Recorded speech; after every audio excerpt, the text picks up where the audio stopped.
तळी करून हवी आहेत, आपल्याकडे वनतळी करता येतील, आपल्याकडे मोठमोठ्या जी पूर्वीची तळी आहेत ती अधिक खोल करता येतील, किंवा झाडं लावायची आहेत आणि रस्ते करायचे आहेत, माती संबंधित काम करायचं आहे, पाणलोटाची कामं करायची आहेत. ही सगळी कामं आपल्याला रोजगार हमी योजनेतनं नरेगातनं गावात आणायची आहेत. पण असं म्हटल्याने होणार नाही आहे, तर त्यासाठी आपल्याला तयारी करावी लागेल. आणि त्या तयारीमध्ये आपण गावांनी काय सहभाग घ्यायचा आहे, ग्रामसभेचा सहभाग काय आहे, ग्रामरोजगार सेवकाचा सहभाग काय आहे, हे आता आपण समजून घेऊया. पहिले सुरुवातीला ग्रामसभा व्हायच्या, पण मग ग्रामसभा जेव्हा व्हायच्या तर त्याच्यामध्ये रोजगार हमीला एवढं काही स्थान नव्हतं दिलेलं त्यांनी. ग्रामसभा व्हायच्या, रोजगार हमीचा विषय व्हायचा नाही व्हायचा लोकांना काहीही माहीत नव्हतं. पण त्याच्यानंतर जेव्हा प्रगती अभियान आले तेव्हा त्यांनी एक छोटंसं पॅम्पलेट छापलं होतं. त्याला एका साईडला होतं चला ग्रामसभेला म्हणून, आणि दुसऱ्या साईडला आपण रोजगार हमीमधनं कोणकोणती कामं घेऊ शकतात तसे होते. खाली वैयक्तिक कामं, नंतर सार्वजनिक कामं आणि थोडीशी ज्यांनी अर्ज केला होता त्याची माहिती, अशा पद्धतीने सगळं होतं. जेव्हा जे लोकांना पॅम्पलेट वाटप केले तेव्हा त्यांना रोजगार हमीमधून आपण काय काय कामं घेऊ शकतोय असं माहिती झालं. ते कामं माहिती झाल्यानंतर लोकांनी ते अर्ज भरले आणि ग्रामसभेला नेमून दिले. त्याच्यातून साधारणतः म्हणजे आराखडा तयार झाला होता. आराखडा तयार झाल्यानंतर मग गावामध्ये मिटिंगा घेतल्या. मिटिंगा घेऊन रोजगार दिवसाचं महत्त्व सांगितलं त्यांना, आणि आपण रोजगार हमीत काम कसं करू शकतोय. मग सुरुवातीला मजुरांची नोंदणी करणं असणं. मग मजुरांची नोंदणी कोण करू शकतंय, तर जो ग्राम रोजगार सेवक आहे तो करू शकतोय, आणि दुसरं ग्रामपंचायतीमधलं सुरुवातीला अटी काय आहेत हे सगळं मजुरांना समजून सांगितलं. जसं की 18 वर्ष पूर्ण पाहिजे तो त्याला अप्लाय करू शकतोय, त्याच्याकडे आधार कार्ड असावं आणि बँक पासबुक असावं, एवढ्याशा साधारणतः गोष्टी होत्या. नंतर मग त्यांचे नमुना एक फॉर्म भरून घेतला जो आपण जॉब कार्ड काढण्यासाठी भरतोय तो, आणि तो भरून झाल्यानंतर मग ते ग्रामपंचायतला जमा केले, रोजगार सेवकाकडे काही जमा केले, नंतर त्यांना जॉब कार्ड मिळाले. जॉब कार्ड मिळाल्यानंतर मग गावागावात जाऊन मिटिंगा घेतल्या, त्यांचे नमुना 4 अर्ज भरून घेतले आणि ते रोजगार सेवकाकडे जमा केले, आणि नमुना 5 वरती त्यांच्या पोच म्हणून एक मजुराकडे ठेवलं होतं की 15 दिवसात काम नाही मिळालं तर ते सांगू शकतात का आम्हाला 15 दिवसाच्या आत काम द्यावं असं म्हणून. जेव्हा हे सगळं झालं त्यानंतर मग आराखडे हे पंचायत समितीला जातात सगळे एकत्र होऊन. मग त्याच्यामध्ये पंचायत समितीला त्याची शालने होते पूर्ण, कोणत्या डिपार्टमेंटला कोणतं काम जाईल.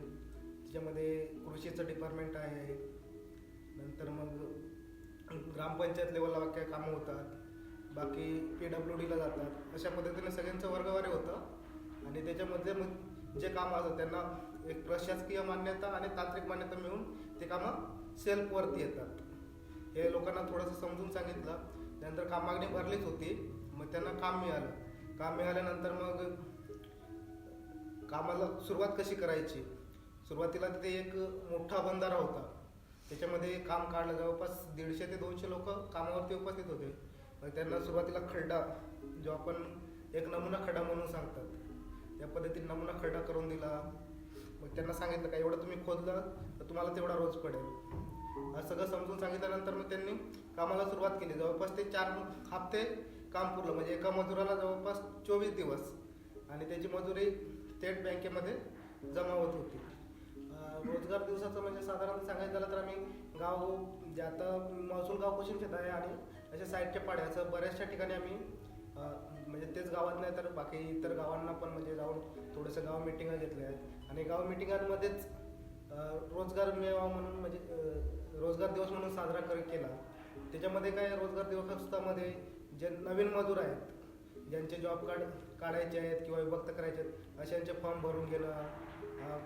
आता बाकीचे मजूर कामावरती काम करतात, मग त्यांचे पेमेंटचे प्रश्न राहतात, ते साधारणतः समजून सांगणं. असे रोजगार दिवसामध्ये कामं होत होते. म्हणजे अजून त्याच्यामध्ये पण मग आराखडा झाला आहे तो वाचून दाखवणे, शेल्फवरती कोणती कामं आलेत ते वाचून दाखवणे, आणि कोणत्या कामाला प्राधान्य देणं हे त्या गाव मिटिंगमध्ये ठरवलं जातं.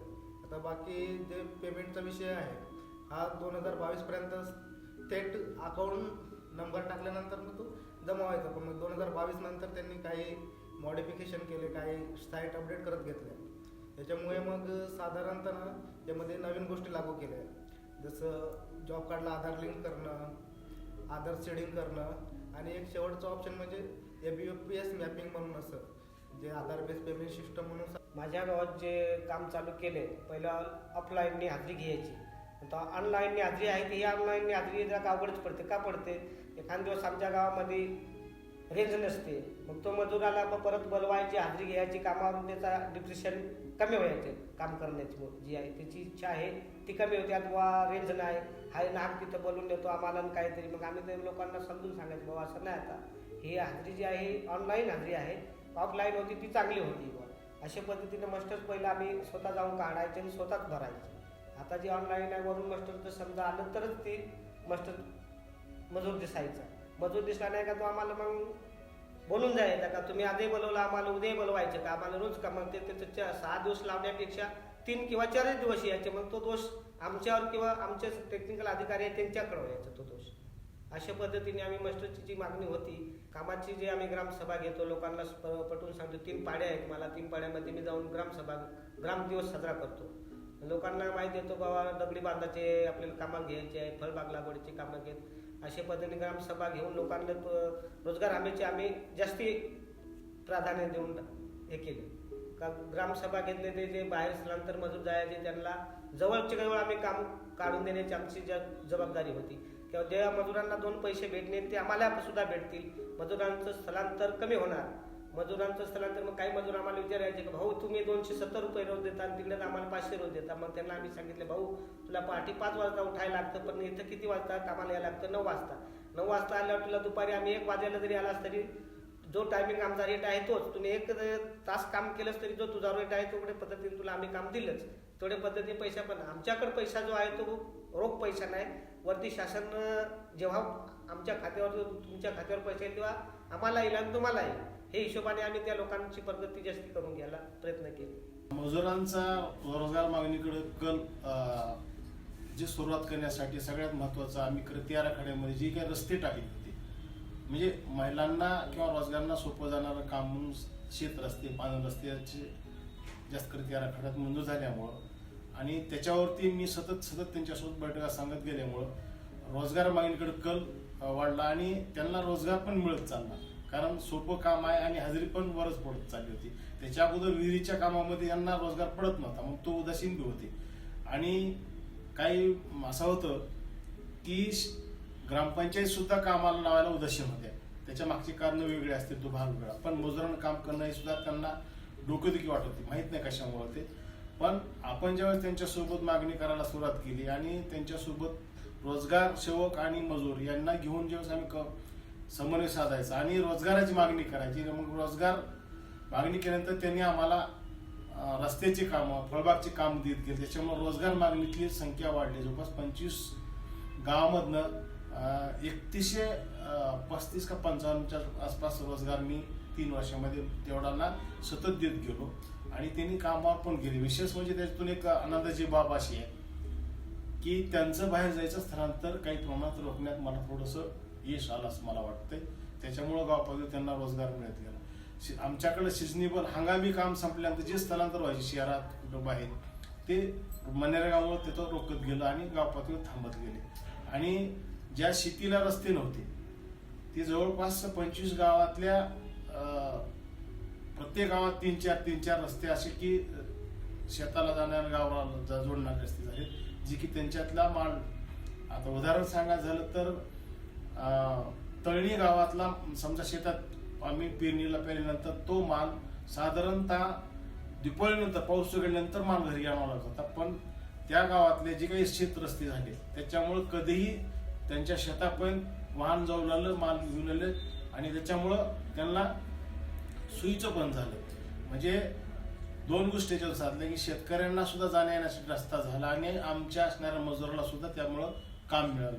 अशा पद्धतीने ते रोजगार मागणी पण वाढत गेली आणि रोजगारांचा सुद्धा प्रतिसाद मिळत गेला नाही आणि शेतकऱ्यांना दळणवळणाची सोय पण झालेली आहे.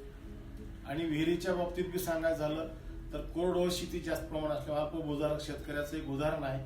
तो त्याच्याकडे 3 एकर शेती, तो सतत दुसऱ्याच्या शेतामध्ये नोकरी राहत होता. पण आमच्या बैठकीत तो येत गेला आणि त्याला एक विहीर घेतला सुदैवाने त्याला पाणी लागल्यानंतर आज रोजी त्याच्याकडं आता 1 एकरवर आज रोजी एकरवर ऊस आहे, 10 गुंठे चारा केला आणि 4 त्यांनी गायी ठेवल्यात आणि तो शेतात आता दुसऱ्या नोकरी न करता स्वतः शेतामध्ये मनावर चांगल्या पद्धतीचं उत्पन्न घेतो.